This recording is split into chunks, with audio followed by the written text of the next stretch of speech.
moines sont en voyage. Depuis 3 jours, ils n'ont rencontré qu'une vieille femme sur le seuil de sa cabane. Elle leur a offert un peu d'orge grillée, liée avec du thé et du beurre rance. Cette maigre Tsampa qui date de la veille est déjà descendue dans leurs talons. Ils ont faim, ils ont froid. Soudain, la pluie se met à tomber. Le plus jeune des moines se protège de son mieux avec un pan de sa robe. Le plus âgé marche devant en silence. La nuit descend, à l'horizon nul abri, ni temple, ni ermite, pas la plus modeste cabane. Le sentier qu'ils suivent se perd au loin dans la montagne. Le jeune novice n'en peut plus, il ignore le but de cet interminable voyage. Le temple zen ne doit pas être éloigné, se dit-il. Il semble que nous approchons de Kamakura. Mais est-ce bien notre destination? Rompant les consignes strictes de silence, il ose interroger son supérieur, qui marche d'un pas égal. Maître, où allons-nous? Nous y sommes, répond le maître. Vous voulez dire que l'étape est proche, insiste le jeune moine. Ici, maintenant, nous y sommes. Le novice effaré regarde le sentier pierreux qui s'enfonce dans la brume. Au loin, les cimes redoutables se perdent déjà dans la nuit. Il a peur, il a froid, il a faim. Et brusquement, en un éclair, il comprend. Il se souvient des paroles que l'on a souvent répétées au monastère. Le zen est un chemin qui va. Dans chaque pas sur ce chemin, l'éternité est enclose. Dans le présent se niche la vie, l'oasis, l'infini. Je goûte le présent. Le passé s'est enfui. Le futur n'est qu'un rêve. Le présent seul est. Quand vous vous réveillez à la vérité, dit un ancien poème, votre esprit devient brillant et lumineux, comme un rayon de lune. Le novice, se murmurant ces choses, allait en paix.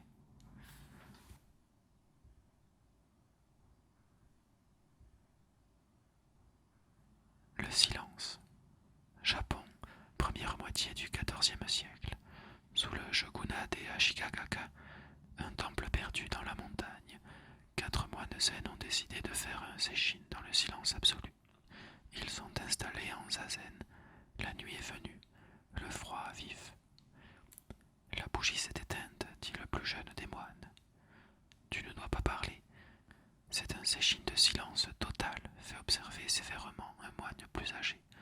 Pourquoi parlez-vous au lieu de vous taire, comme nous en avions convenu? Remarque avec humeur le 3e moine. Je suis le seul qui n'ait pas parlé, dit avec satisfaction le 4e moine.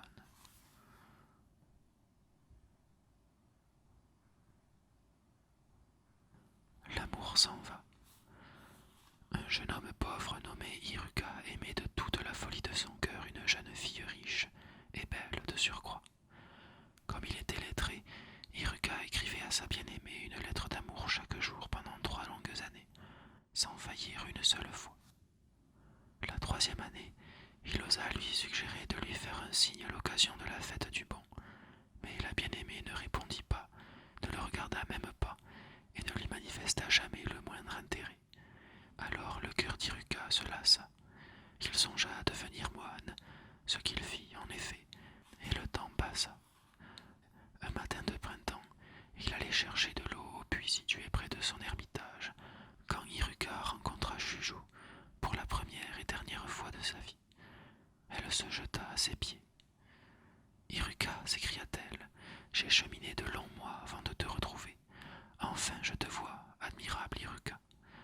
Ton amour dont 1000 lettres témoignent a fini par toucher mon cœur. En disant ces mots, elle dévoila son visage caché jusque-là par un fin voile de soie, et sa beauté était telle qu'elle fit pâlir l'éclat du jour. Je suis à toi, Iruka. Je t'aime aujourd'hui comme tu m'aimais autrefois. Iruka lui répondit. Il est trop tard, Shujo. J'ai rompu tout lien avec cette sorte d'amour. Je suis moine. Et sans un regard, il la quitta. Shujo, de désespoir, se jeta dans la rivière et s'y noya. En apprenant la nouvelle, Iruka composa ce poème. Elle ne reste pas sur la branche, la fleur de cerisier. Elle meurt avant l'été. Cette histoire tout ce qui naît meurt, tout ce qui vient s'en va, et ne demeure que l'éternel Atma.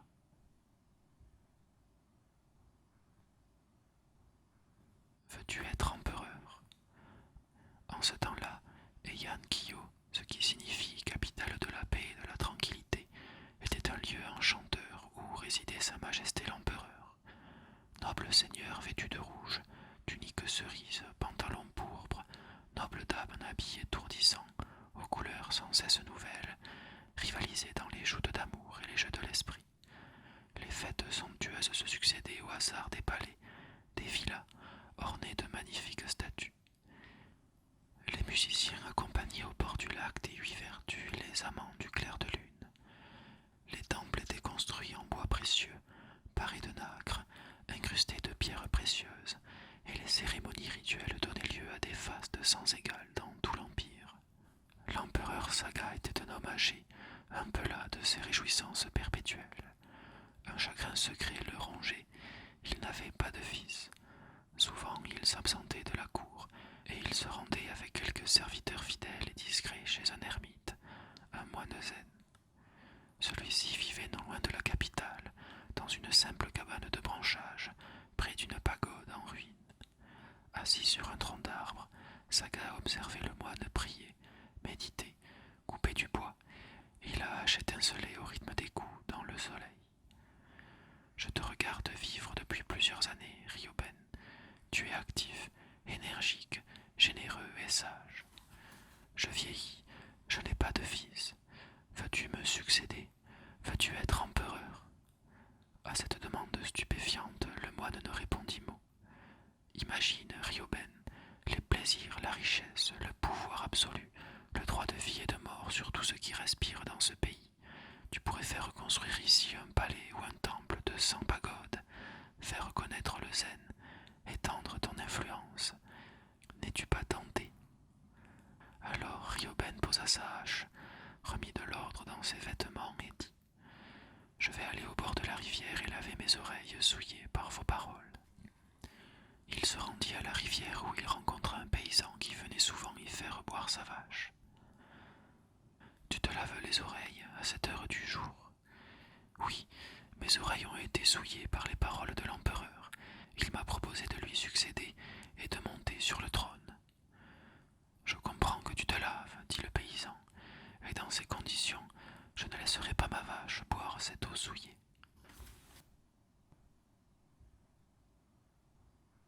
Qui est le vrai Roshi? Un notable indien appelé Roshi était un grippe-sous, un harpagon. Il y a 2 sortes d'avares, le racle-denier qui entasse pour le plaisir d'entasser, de cajoler son argent mignon, et le pingre qui rationne sa maisonnée, son entourage, pour jouir seul de son bien. Tel était Roshi, un abominable égoïste. Un bel après-midi d'été, il partit dans la forêt avec pour toute compagnie un âne chargé de victuailles. Là, ayant repéré un endroit tranquille, il s'installa, s'étala, prit ses aises et commença un plantureux repas. Il se goinfra de viande, de riz au curry, de dessert, surtout les crèmes sucrées dont il raffolait. Il but en abondance les vins les plus rares, les plus chers, les plus capiteux. Enfin repu, heureux, il déclama ainsi à l'adresse du ciel, des oiseaux et des bêtes des bois. Moi, Roshi, c'est maintenant mon festival. À mon gré, j'ai du vin, et grande est ma volupté. Je surpasse et passe tout homme, et l'emporte sur Shaku, l'empereur des dieux. Or, ce jour-là, Shaku l'entendit par hasard. Il fut outré de l'impudence et de la vanité du personnage, et décida de le châtier. L'empereur des dieux, qui règne sur 32 cités, prit alors la forme et le visage de Roshi, et se présenta dans sa demeure. À peine entré, il ordonna que l'on ouvre les greniers et que l'on distribue sans compter le grain aux pauvres de 10 régions. Quand il ne resta rien, il vida les coffres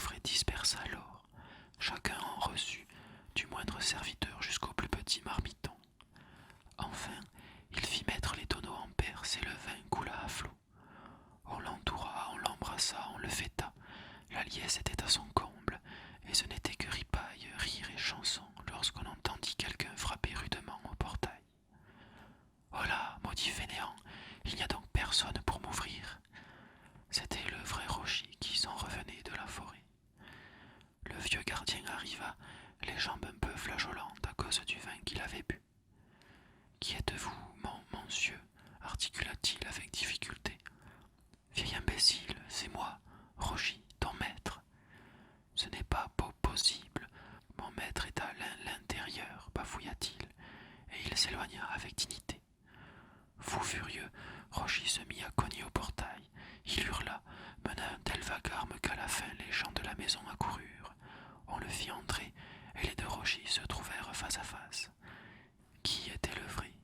Même yeux noirs et malins, même double menton et ventre rebondi. Chacun donna son avis. Les serviteurs penchaient pour l'empereur des dieux. Les enfants, avec enthousiasme, le désignaient aussi. L'épouse, elle, hésitait. Elle eût bien choisi le Rogy aimable et généreux, mais l'autre lui avait parlé à l'oreille d'un certain grain de beauté qu'elle avait sur le sein gauche, et elle était troublée. L'intendant, qui était un homme prudent, déclara qu'il ne pouvait se prononcer et qu'il attendrait de savoir d'où soufflait le vent.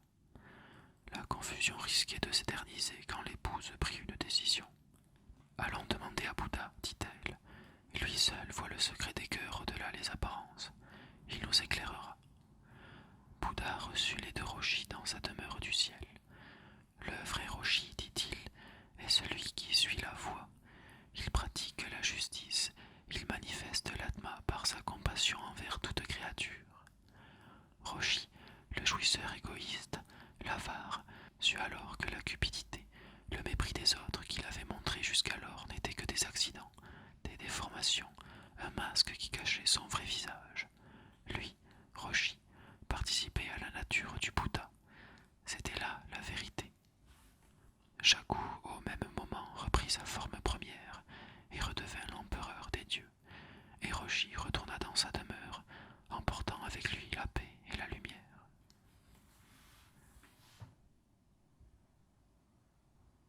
La corde d'argent. Un clair matin, Bouddha se promenait dans les cieux, au bord du lac de la fleur de lotus, et il rêvait sous la tiède caresse du soleil.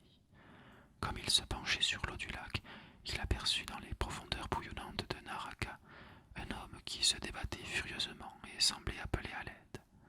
Aussitôt, Bouddha le reconnut. C'était un homme du nom de Kantuka, un voleur, un débauché, un abominable assassin qu'il avait rencontré pendant son passage terrestre. Bouddha eut l'infinie compassion. Il se souvint qu'une fois dans sa vie, ce Kantuka avait manifesté un peu de bonté.